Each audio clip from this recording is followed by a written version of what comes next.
जोहार अब्दुल कलाम, जोहार जोहार, जोहार अब्दुल कलाम, जोहार जोहार, साहिदाम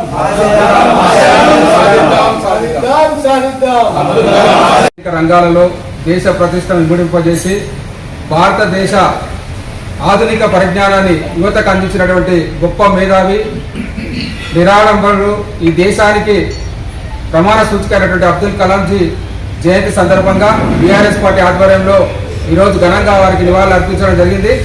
అబ్దుల్ కలాం గారిని ఆదర్శంగా తీసుకొని ఈ దేశ యువత ముందుకు సాగాలని బీఆర్ఎస్ పార్టీ తరఫున కోరుతా ఉన్నాం. అదేవిధంగా అబ్దుల్ కలాం గారు చేసినటువంటి సేవలు ఈ దేశ చరిత్ర పటంలో నిలిచిపోతాయని ఈ సందర్భంగా కొనియాడుతూ మరొకసారి ఏపీజే అబ్దుల్ కలాంజీ గారికి మా హృదయపూర్వక నివాళులు అందజేస్తాం.